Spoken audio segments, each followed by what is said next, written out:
Welcome to Everyday Lessons in the Bible. Today I was in Lamentations Chapter 1. So chapter 1 is Jerusalem's devastation. They are the abandoned widow. And the great nation of Israel has been taken into slavery because of the sin and rebellion against God. They would not listen to his loving call to return. Because Judah sinned against God, there was no resting place for them. The land was mourning, for there was no one there. It was completely destroyed. The temple, the palace, the wall, all the homes, it was all destroyed. And that grief and deep longing of pain of God's wrath is always justified. He does not have rage. He is patient, but he will execute judgment. And that's something that's really hard for us. I feel like, we test God almost, like he warns us, but we don't listen. And we just keep doing what we're doing, thinking that he's not really going to do that. He's not really going to bring destruction to our lives, right?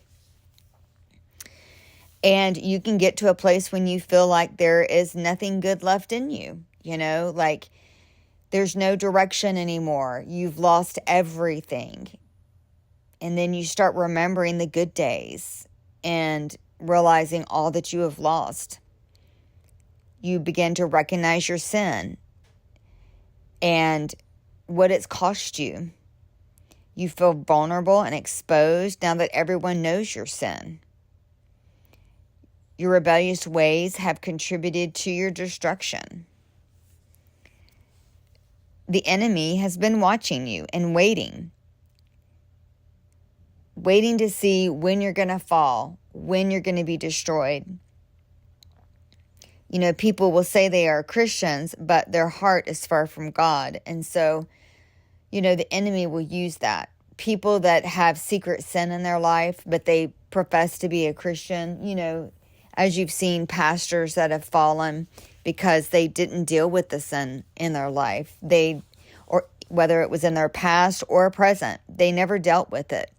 And so the enemy is just waiting for it to be exposed, because once it's exposed, it hurts other people. It really does, and you don't realize that the wake of people that are left in your destruction, of what you've done in your life. And so you cry out to God for help, but he's not listening.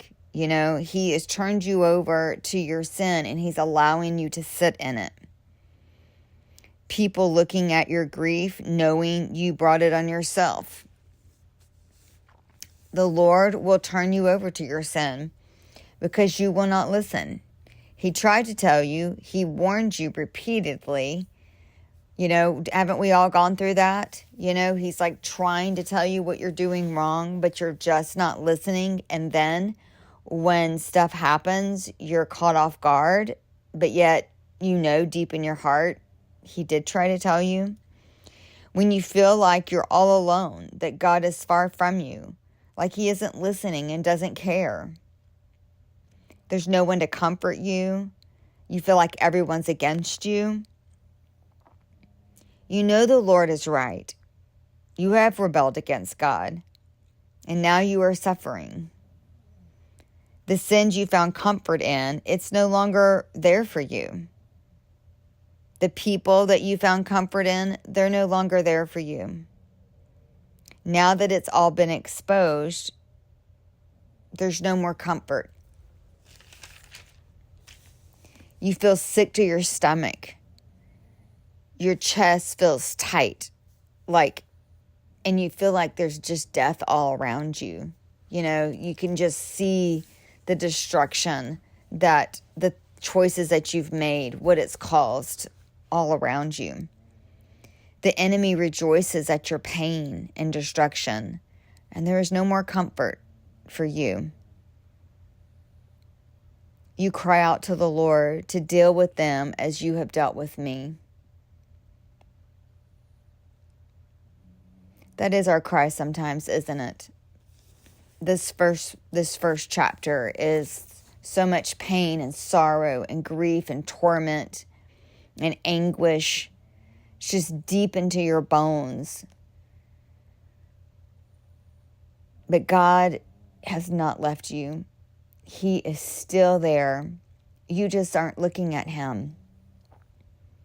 You just have to turn around and see that he is there and he is waiting for you with open arms. He always has been.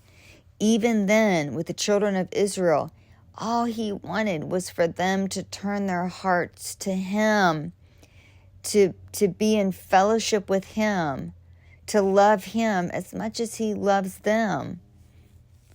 That's what he wants. He doesn't care about all the material things and all, the glamorous things and whatever all of it is, the prestige, whatever. He doesn't care about all of that. He just cares about you, your heart. He wants what's best for you. And he's turned you over to what you want. It's what you've chosen. He's turned you over to it. So it's time to turn around and come back to the Lord. Thank you for listening to Everyday Lessons in the Bible. I hope you have a blessed day. Please make sure to like, share, and subscribe to my YouTube channel.